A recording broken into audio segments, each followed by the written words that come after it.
truth is the most convincing story that maps onto reality, and that's why the central narrative is falling apart. Right now in the United States, people should not be walking around with masks. We must see the central narrative for the fiction that it is. We are Americans. While elections are sometimes messy, this was a secure election. The founders began the fight for human liberty and self-governance, and it's up to us to finish the job.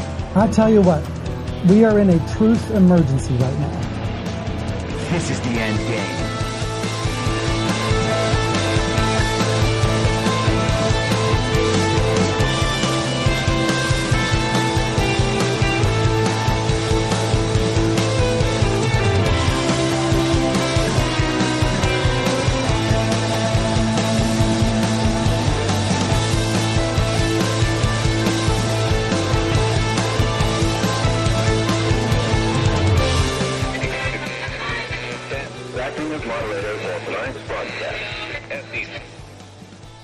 It's Friday, April 28th, 2023, the 828th day of dystopia. I'm your moderator, Chris Paul. Let's be reasonable. A warm welcome and hello to all of you listening to the podcast on the day of its release. The only way to do that is by becoming a paid subscriber at imyourmoderator.substack.com. You can do so for as little as $50 a year or $5 a month. And in doing so, you will be supporting me, the work I do, and this show as it expands. And if you can't or you simply don't want to, continue listening to the podcast for free on a wide variety of podcast platforms and, of course, Rumble. All I ask is that you share it with your friends. You can find the links to the podcast, the writing, the social media, and the merch site by visiting linktree.com/I'mYourModerator. So let's get started with a headline that, if you follow me on Twitter, you will know I am bound to enjoy. This is from Zero Hedge this morning. Ex-U.S. Army PsyOps expert. Fox News fired Carlson to maintain semi-lobotomized, quasi-retarded population. These comments come from a U.S. counterterrorism expert named Scott Bennett. He said Carlson posed too much of a threat to institutional power because he turned Americans into proper researchers and thinkers. Now, I'm not sure the credit for that goes to Tucker Carlson, but he was the beneficiary of that happening, and he introduced some of those ideas into the mainstream, which, of course, is helpful. He said Tucker offered an intellectualism, truthfulness, and an analytical depth that no other news personality has ever done in the history of the United States as far back as I can remember. And in terms of the mainstream media, he may well be correct about that. Tucker was certainly doing a different brand of nightly news show relative to what we are accustomed to seeing on TV. Tucker needed to be silenced because he represented too big a threat to the powers and principalities, institutions and agendas that seek an unenlightened, uninformed, semi-lobotomized, quasi-retarded population that do not question, do not research, do not analyze, but simply digest and follow instructions, according to Bennett. Tucker Carlson also exposed the fraud and money laundering racketeering crimes of FTX and the Democrat Party in Ukraine involving the United States government. He exposed the U.S. biochemical labs in Ukraine and their connection to the Democrat Party, President Barack Obama, Vice President Biden, Hillary Clinton, George Soros, Bill Gates, and other U.S. government agencies and pharmaceutical companies. He said Carlson's anti-regime rhetoric, quote, could no longer be tolerated by the corrupt American media and political establishment, and that Tucker's exit signals the death of American media. There's also another interesting note in there. Bennett suggested that Senator Chuck Schumer had threatened to utilize the CIA and the FBI to deploy secret government operations against Tucker to get him off air unless he was fired. Schumer previously called for Carlson to be taken off air after he broadcast footage showing the January 6th riot leaders were actually allowed into the Capitol and chaperoned around by authorities. It's also interesting that one of the reasons being given for Tucker Carlson's firing is a lawsuit filed against him by a former show producer named Abby Grossberg, who claimed that she was bullied and subjected to sexist and anti-Semitic harassment. But it turns out she never even met Tucker Carlson. So it sounds like there was indeed something brewing behind the scenes, and we'll see if we get more information on that. But Scott Bennett's point is exactly right. The mainstream media wants a population that doesn't question, doesn't research, doesn't analyze. Just repeat the slogans over and over again. He says their goal is to create an unenlightened, uninformed, semi-lobotomized, quasi-retarded population. And it turns out that's exactly what we have. Though the portion of the population that is unenlightened, uninformed, semi-lobotomized, and quasi-retarded grows smaller every day. So that's the good news. And of course, because all of those people have as their only weapon the ability to express what they're told is the consensus in the loudest way possible to create the illusion of actual consensus. So the ones who have not woken up yet are going to continue getting louder so that they can not only pretend that their position is still taken seriously by a lot of people, but it means they can still inflict reputational harm on people who are beginning to wake up and afraid to express themselves for fear of dealing with all of that. And I get it. It's not fun to hear a bunch of brain-dead communists telling you that you're the stupid one and you're a jerk and you're mean and you're clueless and you're an occult and blah, blah, blah, blah, blah. But it's better than having your society destroyed, and you have to remember that these people wore masks in their cars. So you don't have to feel stupid relative to them, and you can't let them make you feel that way. In fact, you shouldn't be taking them seriously at all, especially when they're strangers on the internet. For all intents and purposes, they do not exist in real life. Maybe they're real people on the other side of their messages, maybe. But you don't know them, and you're not gonna know them, and if they cared about what the truth was, they would have checked by now. You're not gonna convince them. So if you wanna spend your day in one of their totally logic-free debates, go ahead, but you're probably just wasting your time. When someone presents themselves to you as semi-lobotomized and quasi-retarded, it's best to just notice that and move on. Now, we've been watching over the last few weeks as banks around the world collapse, and one has been the talk of this week. That's First Republic. So it's worth noting where that whole situation currently stands, according to the mainstream media, at least. This is CNBC this morning. First Republic most likely headed for FDIC receivership, sources say. Shares drop by 50%. Shares of First Republic dropped sharply on Friday as hopes dimmed for a rescue deal that could keep the bank afloat. Sources told CNBC's David Faber that the most likely outcome for the troubled bank is for the FDIC to take it into receivership. The stock slid 50% and was halted for volatility multiple times. The stock has fallen more than 90% this year as investors have lost confidence in the bank after two regional lenders failed in March. Other banks are being seized by the FDIC for potential bids on First Republic if the bank was seized by the regulator, sources told Faber. There is still hope for a solution that doesn't include receivership, according to those sources. First Republic is a regional bank that has focused on high net worth individuals and their businesses, including offering mortgages at low interest rates to those customers. Those mortgages, as well as other long-term assets on the bank's balance sheet, have fallen in market value since the Fed began hiking rates last year, making investors worried that the bank would have to book a sizable loss if forced to sell those assets to raise cash.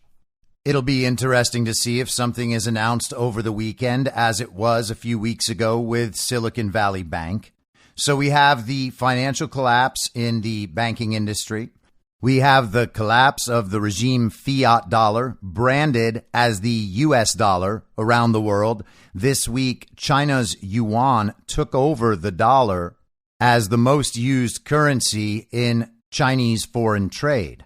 And Argentina agreed to pay for imports in the Chinese yuan rather than the US dollar. And we also have a massive financial problem at home as the debt ceiling takes center stage again. This is from Politico yesterday. White House regroups after McCarthy's debt ceiling success. Now, Politico has changed their headline. The original headline was White House regroups after McCarthy's debt ceiling success stuns Biden administration. But the regime didn't like hearing that the Biden administration had been taken off guard, so they got rid of that part of the headline. President Joe Biden spent 4 months challenging Republicans to do one simple thing when it came to the debt ceiling: show a plan. Now House Republicans' narrow Wednesday passage of a debt limit bill packed with spending cuts and conservative priorities is forcing Biden to shift tactics. That vote is kicking off a new phase in the high-stakes standoff that will test Democrats' ability to stay united and follow through on their threats to make vulnerable GOP lawmakers pay for supporting a politically toxic plan. And this is the story that we're getting from the mainstream media, that the Republicans are actually in this weak position. Joe Biden wants a clean debt ceiling raise with nothing else to it. He just wants to raise the debt ceiling, no trade-offs whatsoever. And Republicans have offered to raise the debt ceiling, but with all of these trade-offs. And we'll get to all of that in a second. But the media is failing massively to convince the American public that our lives depend on the debt ceiling being raised. They've been trying the same story now for 10, 15 years. They tell us how bad it's going to be. The U.S. is going to lose its credit rating in the world. What we really need to do is commit to printing ever more fiat regime bucks for all of time. We can just keep on printing them and printing them and printing them. The White House and congressional Democrats are preparing to ramp up attacks on House Republicans over the bill, targeting swing district members for endorsing policies that would strip investments in their home districts and gutting funding for popular programs. Biden's party insists it's feeling little pressure to now deliver on House Speaker Kevin McCarthy's biggest ask, a true negotiation over the debt ceiling. So they're going to pretend that they're in a position of power, because these swing district Republicans are going to be in huge danger at home when the Democrats go back and they say, remember all that money we gave you to implement these social justice policies, these woke policies, these environmental policies, these smart city policies, all of it. That's what the money is going out for. They're going to go into these communities and tell the citizens that their Republican representatives are preventing that money from coming into the community. That's the strategy. They think that American citizens are going to react poorly to that. I don't think that's true. I think most American citizens will be like, yeah, we've been telling you guys for a while, we don't want anybody spending money on all this nonsense. But the truth is, all of that has over a year and a half left to play out, and the debt ceiling fight, even if it's extended right now, will just come back up next year. This is not a battle they can ultimately win, not at all. More from Politico. Biden is refusing to budge from his demand that Congress pass an unconditional increase to the debt ceiling, betting that he still holds the stronger hand in the face of an economic catastrophe. And while a smattering of moderate Democrats have begun urging the president to actually negotiate with Republicans, the majority of the party seems content with showcasing a GOP bill they see as a self-inflicted wound in swing states. Good luck, commies. But Democrats' public confidence that they're winning the messaging war masks private concerns over how this all ultimately ends and what damage the standoff may do to a fragile, recovering economy that's critical to Biden's case for re-election. The economy is not recovering.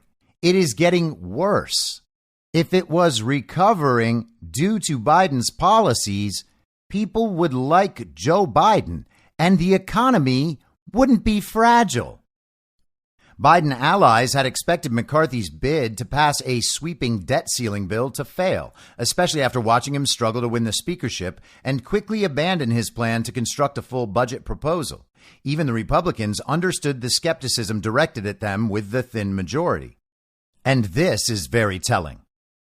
Once it became clear that McCarthy lacked the influence to wrangle his conference, Biden's team reasoned, Republicans would lose most of their leverage and eventually soften their demand for concessions. The White House had harbored doubts about the bill's chances of success even after McCarthy announced plans for a vote, privately questioning whether he could win over the last handful of conservatives trying to push the bill further to the right. So the fake administration thought Kevin McCarthy could not pull together the support in the Republican caucus to get this bill passed. And once that happened, then their leverage would plummet and they would be forced to go with the clean debt ceiling raise. But that didn't happen. The fake administration was depending on the leverage they would gain through Kevin McCarthy's failure, but he didn't fail. They don't have that leverage. So who in the world is going to believe that the Biden administration can get what they want? They're basically already admitting defeat just through the framing of this. No clean debt ceiling is going to pass the House, McCarthy said to reporters on Wednesday as he did a victory lap. In the aftermath of the vote, Biden allies and advisors privately acknowledged that there's no clear endgame to the debt ceiling standoff, and that McCarthy's victory makes it more difficult to convince moderate Republicans to back a clean debt ceiling increase for fear of economic disaster. And as I mentioned at the beginning, that is the play. That's their messaging. If you don't do this, we're going to have this economic disaster. They're admitting that now Biden doesn't have any chance of convincing these moderate Republicans to go along with him on that basis. And jumping down to the end, White House officials have kept in close touch with Senate leaders over their plans to maintain Biden's no negotiation posture, believing they can still grind enough Republicans down over time, especially as pressure and political attacks on swing district lawmakers begin to mount. Good luck, commies. It's amazing that they even try this. Despite McCarthy's victory on Wednesday, Biden allies noted that he still lost 4 members on what was effectively a messaging bill and needed Representative George Santos to vote yes and bail him out of potential embarrassment. And of course, Politico thinks that's some kind of slam. Even George Santos. Who cares? Still, there is recognition that the bill's passage means Biden's, quote, show us your plan dismissals will no longer cut it. Aides downplayed the idea that a meeting with Biden represents a direct reward for passing his bill and stressed that any sit-down would include other congressional leaders. Biden is also unlikely to meet with Republicans on the issue until May at the earliest, with the House leaving Friday for recess until May 8th. McCarthy allies, though, had said he's willing to fly back to D.C. for such an occasion. So the media is telling all of the villagers, all of the child brains, anyone who will listen, including all the Republican normies who are freaking out in support of the establishment, that Republicans are tempting fate. Even thinking about not raising the debt ceiling is just disastrous policy. It's going to destroy society. And at some point, honestly, we just need to hear that as a threat. Take it this way. We promise to destroy society unless you do this thing. That's what they're saying. And we've essentially reached the point where those threats are falling on deaf ears. Well, we're being told that what the Republicans want to do is cut out all of this important stuff. Don't you understand how many people are going to be harmed? It's going to be politically difficult back in your district. These cuts are all going after the most vulnerable. These cuts deny the reality of climate change, and most of all, these cuts are racist. But all of that is missing the most important thing. Here it is. What was getting back just to the debt thing, what was a little bit disconcerting is, I don't know whether it's gaslighting or what I call it, but I'm hearing that you now in this bill, I heard Senator Van Hollen say, you're trying to cut and defund law enforcement. And you're also cutting all of the border security funds. So I just don't even know how you respond when we're that far apart on both sides. And both sides are so willing to demagogue and ultra MAGA. That's all. Wacko. These are wacko ideas. If someone should actually have to actually try to get a job to receive some things at home. So I don't know how you ever come together, Speaker, and I don't know how You know, Well, the first scares thing me at CNBC, because we're talking about the full faith and credit of the U.S. government here.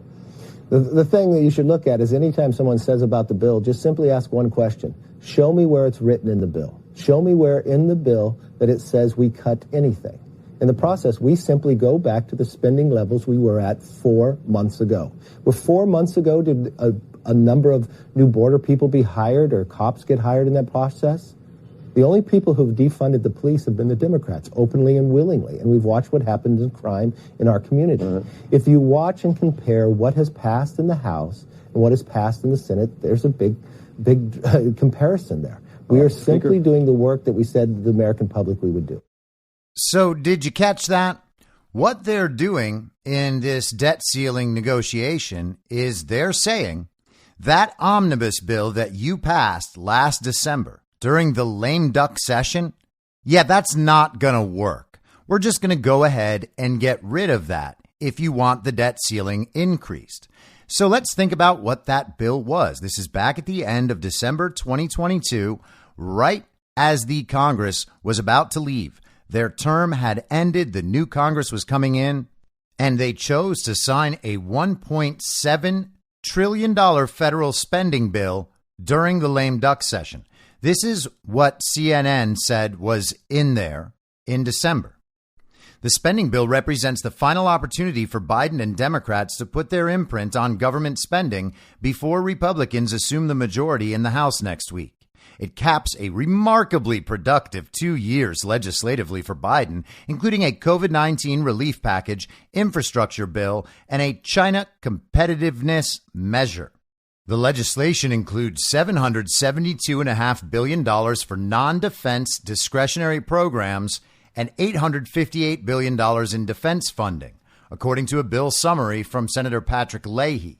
That represents an increase in spending in both areas for fiscal year 2023. Now, remember, this was less than 2 months after the midterms where the Republicans won back the House, with one of the main campaign issues being the out-of-control spending and how it's affecting the economy. And then Republicans helped the Democrats to pass this omnibus spending bill. The sweeping package includes roughly $45 billion in emergency assistance to Ukraine and NATO allies, an overhaul of the electoral vote counting law, protections for pregnant workers, and by that they mean the ability to get abortions all over the place, an enhancement to retirement savings rules, and a ban on TikTok on federal devices. It will also provide a boost in spending for disaster aid, college access, childcare, mental health, and food assistance, more support for the military and veterans, and additional funds for the Capitol Police.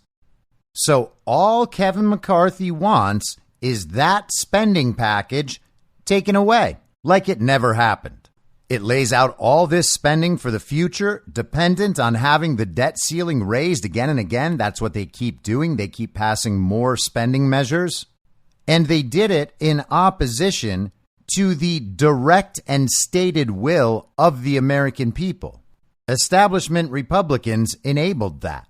And Kevin McCarthy has it in his power if he uses his leverage and pushes forward with this and doesn't back off due to administration pressure to essentially remove that omnibus plan that passed during the lame duck session. Now, if you're the regime pushing to get that package passed before the Congress changes hands and you think you've got it all done, well, then your plans continue moving forward. And you know that the money is going to be sent to where it needs to go. The full faith and credit of the United States of America, as they always call it, is basically the indentured servitude of the American people. They are making the promise on our labor to continue the never-ending printing of fiat regime bucks. So it kind of changes the picture a little bit as to what's really in play here. The regime was able to push through this omnibus spending bill during the lame duck session to fund all of their ridiculous regime projects around the country and around the world, and all of that might be taken away, conflicting directly with their plans for the future, hence the freakout. It's going to be interesting to see how this leverage plays out. I don't think that there is any chance that Biden gets his clean bill to raise the debt ceiling.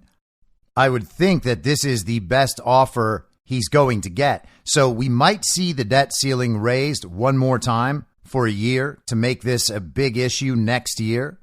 But I'm fairly certain Kevin McCarthy can hold his ground at this position and has the leverage necessary to do so. We'll see if he does. Now, we talked earlier in the week about what was happening in Sudan. Yesterday in the House, this is from Blaze Media, there was a vote on removing troops from Somalia. Majorities of House lawmakers in both political parties shot down a measure that would have compelled President Joe Biden to pull all U.S. troops out of Somalia other than troops protecting the American embassy. The text of the measure would have instructed, quote, the president to remove all United States armed forces other than United States armed forces assigned to protect the United States embassy from Somalia by not later than the date that is 365 days after the date of the adoption of this resolution.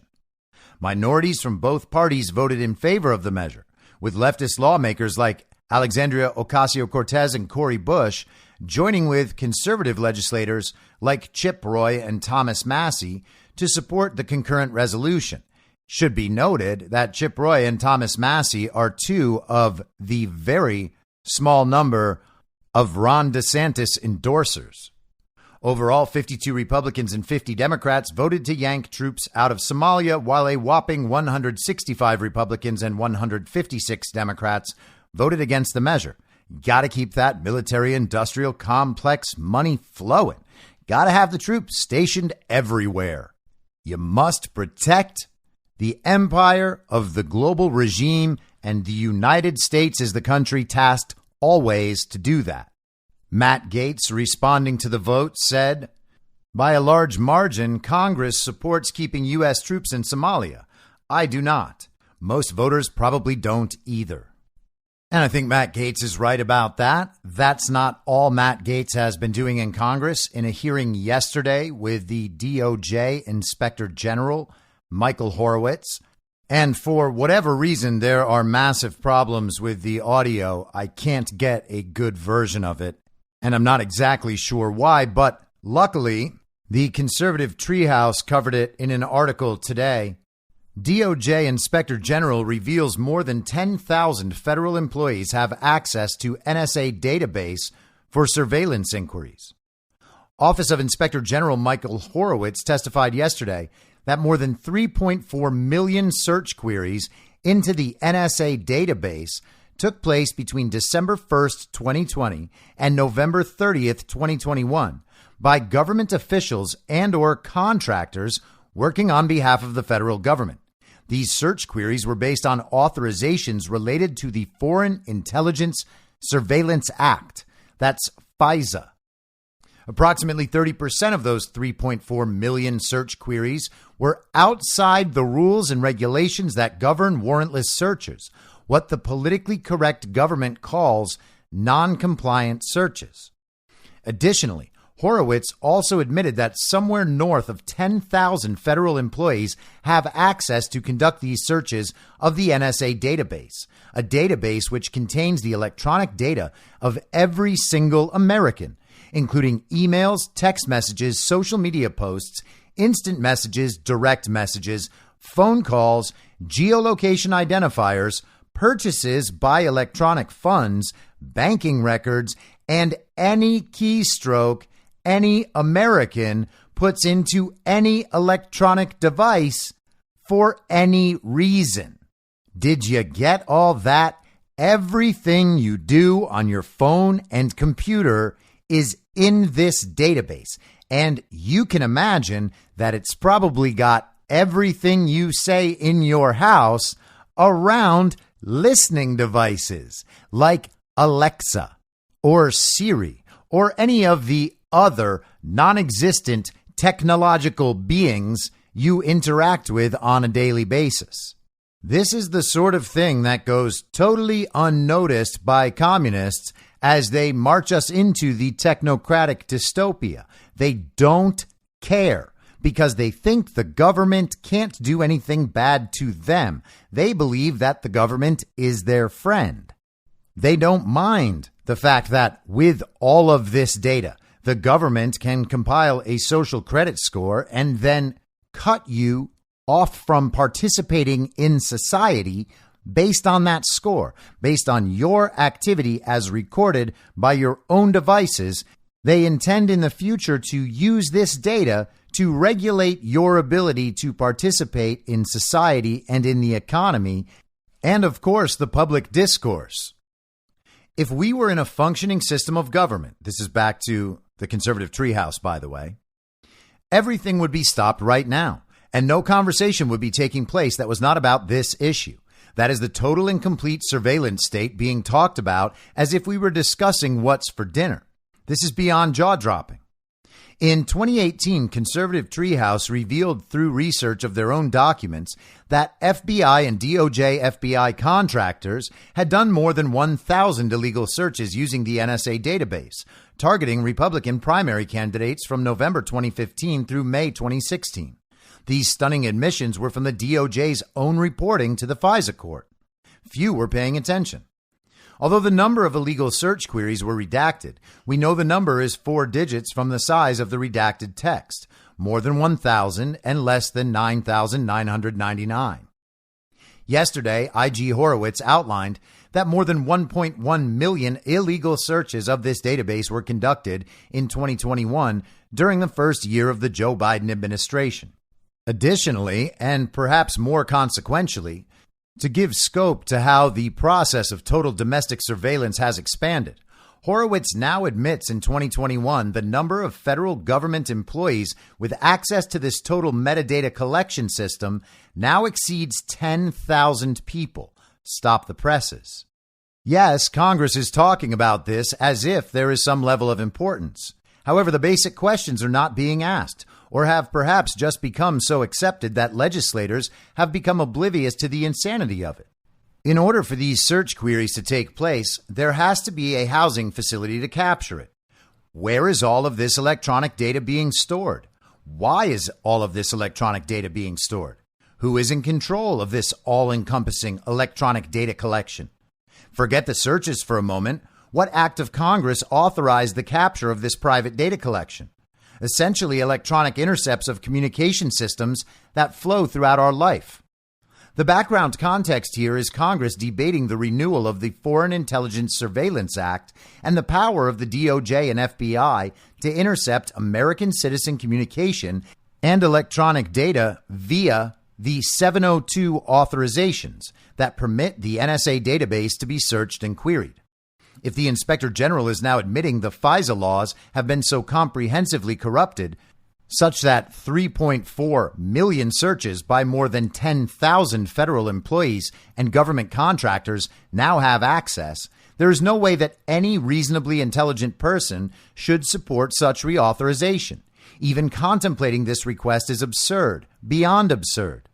The United States government is admitting to the public that a total and comprehensive surveillance state is currently in place, and 10,000 federal government agents have the authorization to monitor everything we do.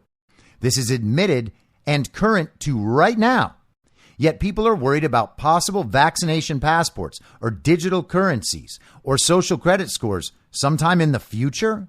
Have we totally lost connection to the reality of our current condition? And I know I'm basically preaching to the choir when we discuss these things. I imagine that my audience has an understanding of how serious these problems are. It starts with the censorship and expands outward from there. People think that it's only their activity on social media platforms that can get them in trouble. The truth is they have everything you say and do. When you are close to another person, they can tell that your phone is near their phone. If you do that a bunch of times, they can tell that you two know each other and you probably talk about all sorts of things.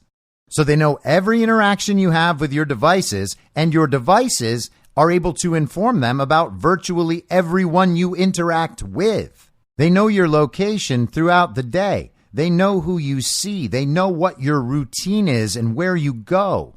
They know everything you buy, who you buy it from, and where. And it doesn't even seem like they're concerned that people know it, because they know their own supporters won't care as long as the target of all of this seems to be us. But here's the one silver lining on all of this. If they have everything on us, you can imagine that our side, at some level, has everything on them too. But we need to understand the state of things. This is how they compromise and control normal people if they're willing to fall out of line and they stop supporting the agenda of the regime. And speaking of censorship, this is from the Washington Examiner today. Top Biden agencies hit with subpoenas over social media censorship coordination. Representative Jim Jordan sent subpoenas to the heads of 3 federal agencies Friday in an effort to expose the Biden administration's alleged coordination with big tech and censorship of opposing views. The subpoenas, reviewed by the Washington Examiner, were sent to Dr. Rochelle Walensky, director of the CDC, Jen Easterly, who heads the Cybersecurity and Infrastructure Security Agency, that's CISA, and James Rubin, coordinator of the Global Engagement Center, a State Department-housed interagency. And the Global Engagement Center has been mentioned and discussed at length in the Twitter files. They come as Republicans, including on the House Judiciary Committee and its Weaponization of the Federal Government Subcommittee, accelerate efforts to investigate how the Biden administration and social media companies have remained in close contact regarding content moderation online. Now, I know that pretty much everyone, when they hear stuff like this, their first reaction is to say, well, yeah, we know all this, but why isn't anything being done? Well, this is how things are being done. If we want to rid ourselves of the real problem and not just gather some low-level scalps to make us feel better, like things are actually happening, then you have to take the slow route. So you can get all of this information, get everybody on record, present all of that to the public, and allow the public to come to the understanding of what the problem really is, how big the problem really is. If you want action to be taken and you want that action to be seen as legitimate in the public and not just a partisan political hatchet job, then you really do have to get all of this on record. The public has to understand what's been going on. And sometimes that requires them to feel it and see it for themselves. It's not at all satisfying when you know all of this has been happening for a long time, but they're setting the pieces in place to actually deal with this. And that's what we need. We heard about Nina Jankowicz and her Disinformation Governance Board under the DHS. Everybody made a big deal about her. She is a ridiculous character trying to fill a ridiculous role. But it was good that the public found out about her. Everybody made a big issue of it, and she was removed from that position. Did that solve the problem? Well, of course it didn't solve the problem. But it probably made a lot of people think that the problem went away. They hadn't heard about the Disinformation Governance Board. They weren't aware of government's involvement in censorship. They find out about it. It's new knowledge to them. And in a couple of weeks, she's gone from her position. So what does that tell them? Well, the problem just came up. We just found out about it. As soon as everybody found out about it, the problem was taken care of. Therefore, it's not a problem anymore. And the government's functioning properly. Now, is that any progress at all? Maybe a tiny amount of progress, but nothing relevant, nothing that changes the state of things. So we really can't focus on getting low-level scalps. We want to get the entire thing mapped out so the public can understand it. And that all needs to move from the outside into that bubble, into the central narrative. And this is the process of doing that. The stories come around again and again and again and again until everyone has seen the reruns. The people who are still asleep to all of this need to understand what's going on, and they're not going to wake up all at one time, but the story will come around again and again and again. They're going to start catching the reruns, and their prior position eventually becomes untenable because their beliefs are based on social incentives. Once people no longer think denying the censorship and propaganda regime is smart and an act of loyalty to the regime, once the incentives go away, then people can begin stating honestly what has really happened. Because as the incentives for arguing the regime's position and repeating the slogans diminish, so does the ability to get punished for expressing dissenting beliefs. All of this is in process. Donald Trump had a great speech in New Hampshire yesterday. He is absolutely on point. It is one of the best Trump speeches I have ever watched. He went hard after the regime at every moment, including regime rhinos like Governor Chris Sununu of New Hampshire. Trump openly mocked him and castigated him for how bad a governor he is, right in his own state. And that's exactly what Donald Trump needs to do. Chris Sununu is an establishment rhino pretending to run for president on an anti-Trump platform. There is no reason why Donald Trump needs to act in ways that push Republican unity with people who are explicitly going after MAGA and trying to destroy Trump and demoralize his base, which just happens to be the overwhelming majority of Republicans. Trump mentioned how he's dominating Ron DeSantis and the other primary candidates. Recent polling has Trump 40 points ahead of DeSantis. And DeSantis may end up being a fine guy and a fine governor. And if all of this is a smoke show created by the regime to try to elevate DeSantis, try to harm Trump, try to divide the party or whatever, Ron will bow out. Ron will endorse Donald Trump. And if Ron does all that, then maybe he's the guy in 2028. But he's not the guy in 2024, and there's no chance he's going to be the guy. Many people have begun calling for all the other Republicans to drop out of the primary race and endorse Donald Trump. He is the guy. There's no other guy. No one else has a chance of being the guy. All they can do at this point is attempt to harm Donald Trump. And if you think that's not what's happening, I would suggest you take a look at everything they've said and done for the last 6 months as this whole online pro-DeSantis operation has played out. They're not simply pointing out the differences between Ron DeSantis and Donald Trump, as if any of those differences are significant enough to accept the theft of the 2020 election and support someone other than Trump. They're not doing that. They're going hard after Donald Trump, and they're going hard after Donald Trump's supporters, which is what the Never Trump contingent always does. They try to make it toxic to associate with Trump and Trump supporters. They are every bit as much part of the hate movement that Democrats are. And when they ultimately lose, when this project ultimately fails, where are they going to go? Well, maybe to the Lincoln Project. Maybe they'll stay Never Trump and support the Democrat candidate. Or maybe the Republican Party plans to rig the primaries and they'll just go on to support whoever the primaries are rigged for. Michael Knowles from the Daily Wire was out there the other day telling everybody that Chris Christie should be seen as a serious Republican contender, the guy who could take down Donald Trump. Seriously, one of the people from the Daily Wire made the case for Chris Christie's viability. So maybe this small contingent that is out there being pro-Ron right now will actually find some other candidate to support, and all of MAGA will immediately leave the Republican Party. But I kind of doubt that. Are they going to grovel? Are they going to pretend once again, like they did in 2016, that they actually didn't say any of those things? That they were really just trying to choose the candidate who had the best chance of winning? Well, that'll be kind of a hard case to make now, because all of MAGA has seen what they're doing online. Their entire argument necessitates denying that elections are stolen, because otherwise all they're saying is, well, the regime has the control necessary to steal elections, and so we're just going to have to try to get the best candidate that the regime will accept. Well, hey guys, you've missed the entire point. None of us care about that.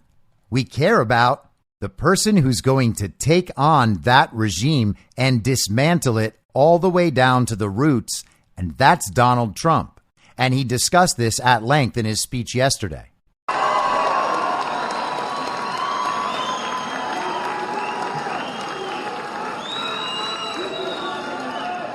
Before I even arrive at the Oval Office, shortly after I win the presidency, I will have the horrible war between Russia and Ukraine settled. It would have never happened. That war would have. I spoke to Putin about it. There was no chance that he would have gone in with me as president, and there was no chance that President Xi of China would have gone into Taiwan. I was the only president in decades who didn't start a war. You know that. Everyone said, oh, he's going to start a war because they said I had that personality to start a war. They remember that? Oh, we can't vote for him. He's going to start a war. No, I used my personality that we didn't have to have wars. And I got out of wars, including knocking the hell out of ISIS. Took over 100% of the ISIS caliphate. 100%.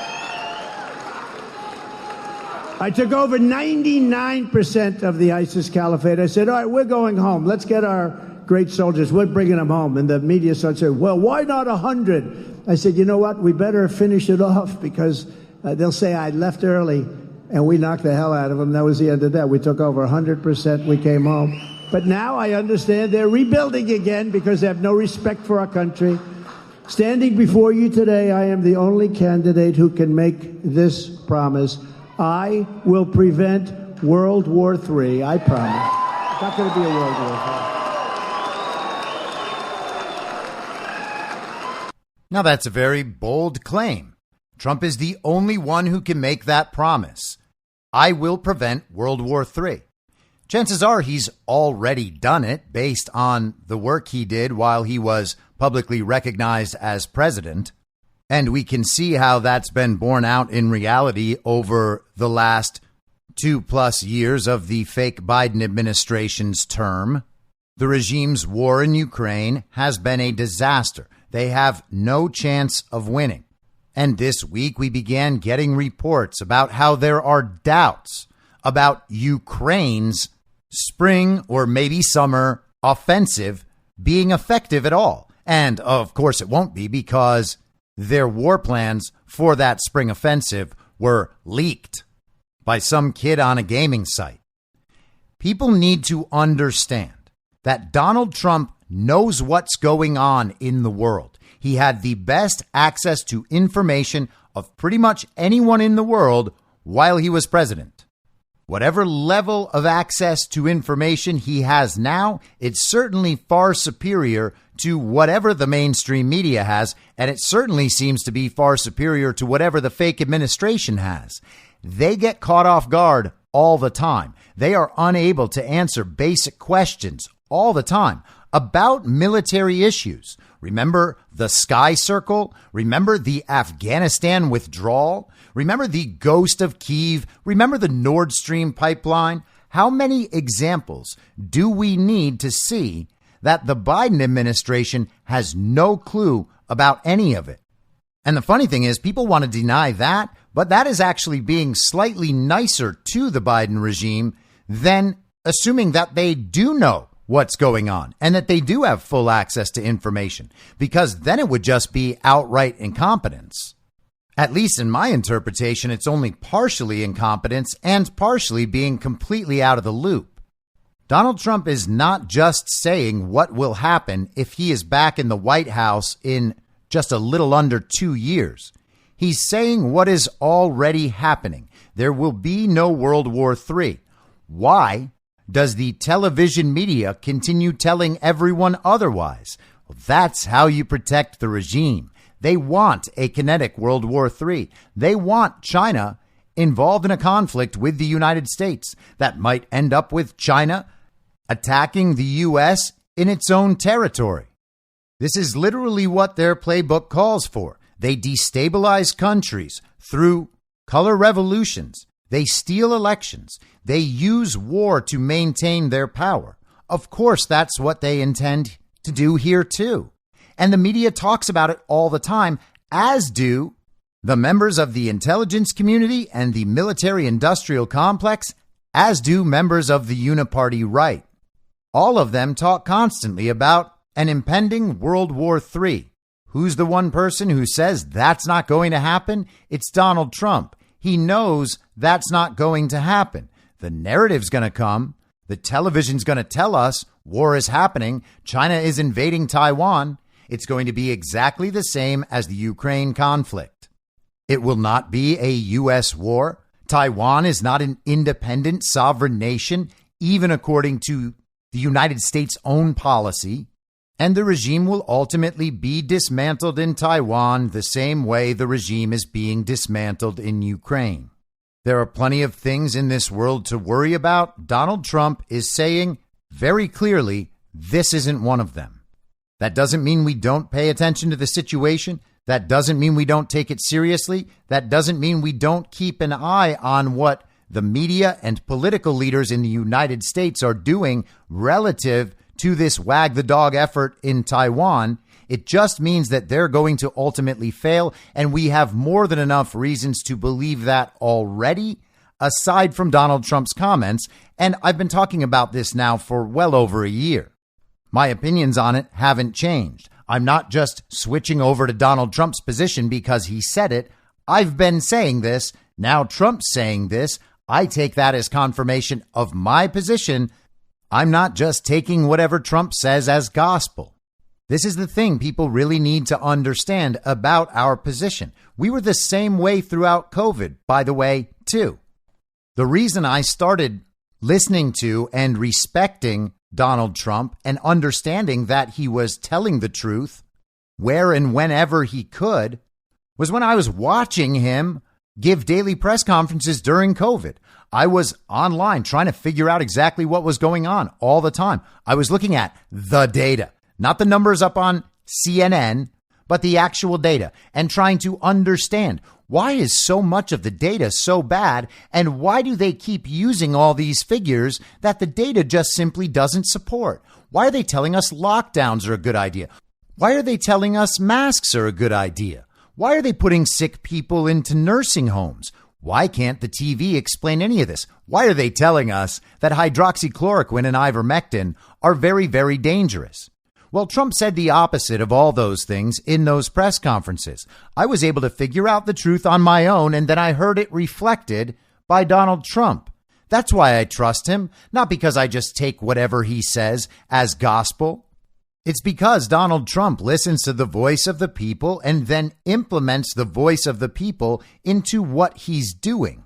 This is what we're supposed to want out of our political leaders. They're supposed to be representing the people, not the other way around. We don't take our orders from the political parties and then just do whatever they say.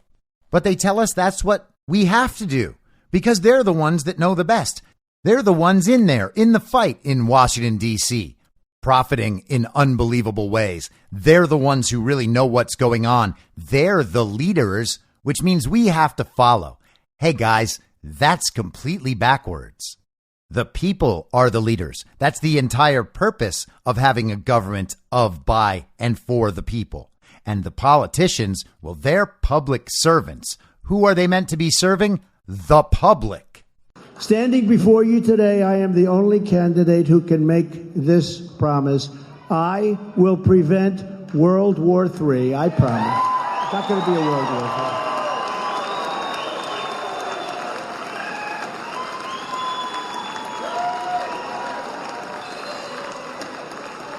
And very sadly, there's never been talk like what you're hearing now, because this guy doesn't have a clue how to speak. He's too tough when he should be soft. He's too soft when he should be tough. He says things that are so bad, provokes, and then shows weakness. It's the craziest thing. He says just the opposite of what you have to say. I know Putin very well. I know Xi very well. I know Kim Jong-un. If I didn't take over from Obama, if he had another year, you would have had a nuclear war with Kim Jong-un of North Korea. You would have had a nuclear war. Then when I got along with him, everyone hated. The fake news hated that I got along. He got so along. Isn't it a good thing to get along with a guy with 5,000 nuclear weapons? That's okay.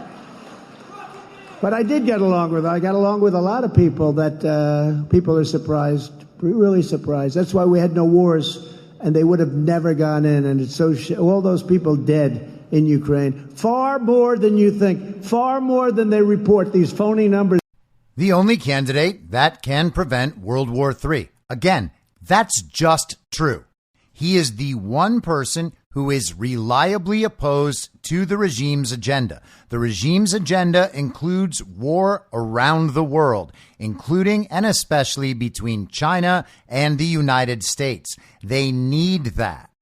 The relationships with world leaders and Donald Trump are already established. He already has the mutual respect. He talks about it continuously, and the other leaders act in a way that indicates the same. The stories about Donald Trump being rolled by these foreign adversarial leaders are all nonsense. We saw that throughout his term. Donald Trump was going to get us in a nuclear war with North Korea. He mentioned that. That didn't happen. That was supposed to happen under Hillary Clinton as president. They said he colluded with Russia. That was obviously false. Vladimir Putin didn't invade Ukraine while Donald Trump was president.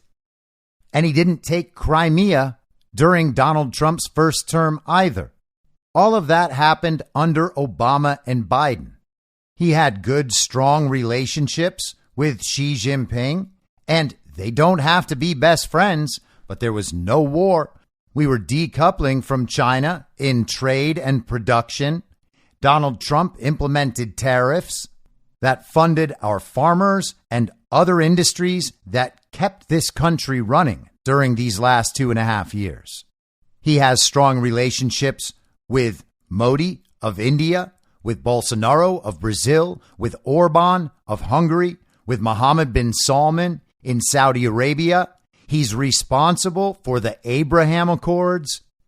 Donald Trump is the real player on the global stage, not Joe Biden, who's just implementing the global regime's agenda. And sorry, but not Ron DeSantis, who's flying around the world right now to meet with foreign leaders so that people can pretend that DeSantis has foreign policy credentials. And again, sorry, maybe one day he will. Maybe Ron is the best guy ever and we're going to find out someday, but it ain't today. And he's not going to get the chance to find out. A few minutes later, Donald Trump dropped this very interesting tidbit about his relationship with Xi Jinping. And I will ask Congress to pass legislation ensuring that drug dealers, drug kingpins, and human traffickers receive the death penalty, because it's the only way you're going to stop it.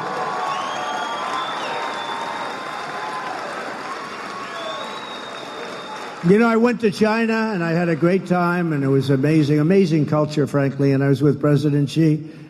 1.4 to 1.5 billion people. I said, you have a drug problem? No. No drug problem.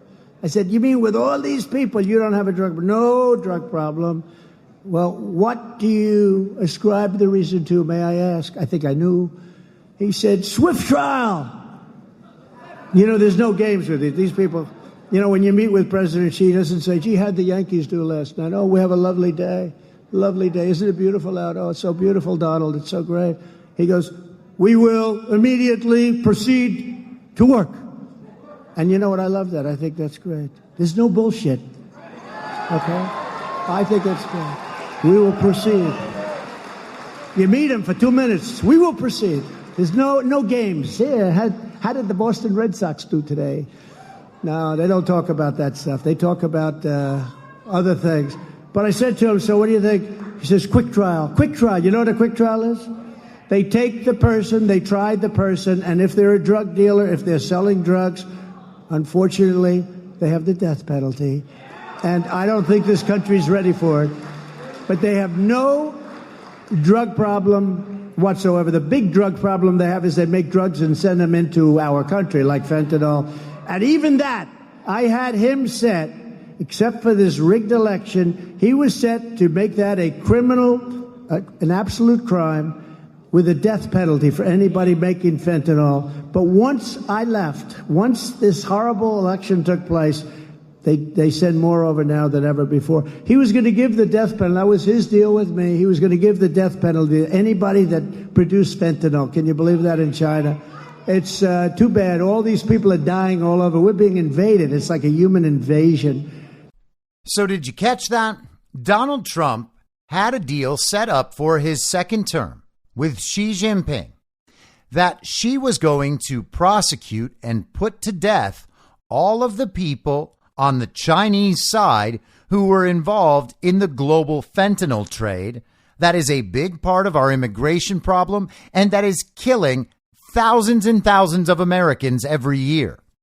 That's pretty incredible, isn't it? Xi Jinping was going to prosecute and put to death those people in China involved in the fentanyl trade. That means the fentanyl problem would be gone, or mostly gone. All that we would have had to do to have that happen was to ensure Donald Trump's victory. And now the Republican establishment talks about fentanyl and talks about immigration and how they're the ones who are going to fix that problem. They never exactly tell us how, particularly considering that they have opposed almost everything Donald Trump has done.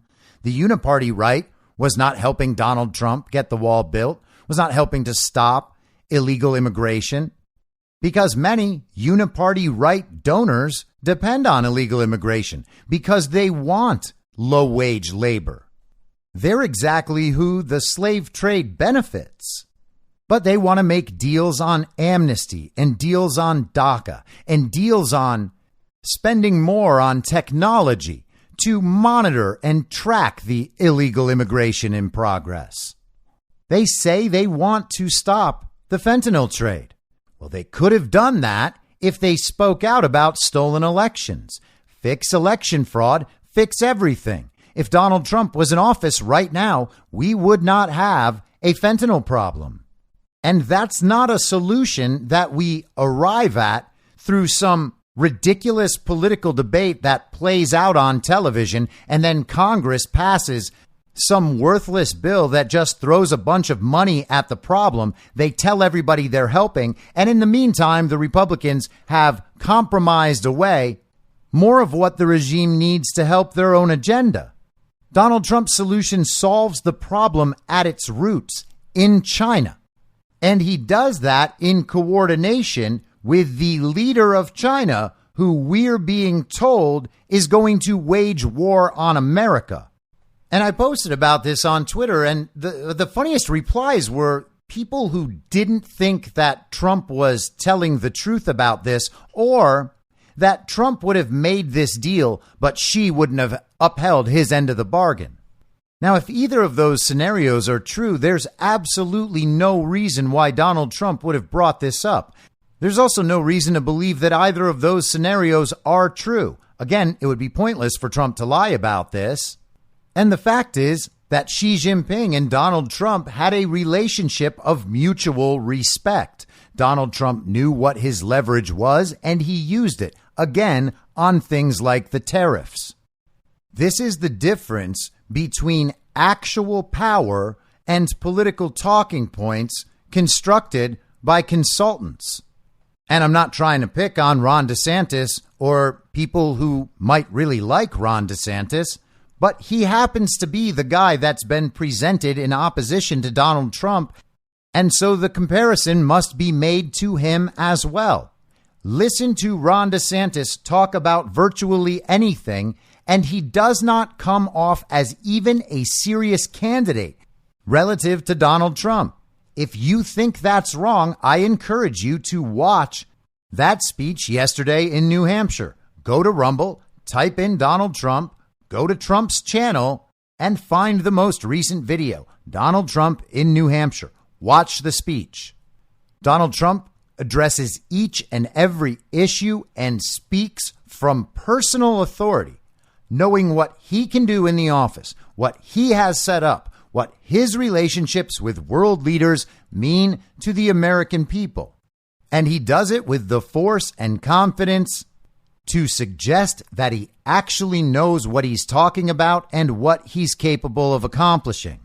There is no comparison to be made to any other candidate in American politics right now. Do you hear anyone else out there talking about declassifying everything so that the American citizens can know about what's been going on in their government? A Truth and Reconciliation Commission holding people actually accountable for their crimes against America, their crimes against humanity? No, only Trump is doing that. And until someone else can reliably do the same, there's absolutely no other decision that could even be entertained. So another big week and a lot of forward progress. We're going to have more big stuff coming this evening. Garrett Ziegler is going to appear on OAN being interviewed by Chanel Rion, and I don't know what he's going to talk about, but I am told that there is very big news coming tonight. That is at 7 p.m. Eastern, and Garrett is not one to exaggerate, so I would assume that his appearance will live up to the hype. Keep an eye on that. And I hope you all have a good weekend. I'll be back on Monday at the same reasonable time on the same reasonable podcast network. I don't have a network. Masks and lockdowns don't work. They lied to you about a pandemic. And Joe Biden will never be president. In my mind, that's the end game. If you're listening to this episode for free, you can support me and support the show and the work I do by signing up for a paid subscription at imyourmoderator.substack.com. You can do so for as low as $50 a year or $5 a month. Comes out to under a quarter per episode, and you'll blast right through the paywall for all of the writing. The merch store is www.cancelcouture.com, and you can find everything else by heading to Linktree. Linktree.com/imyourmoderator. And I'll see you soon out on the range.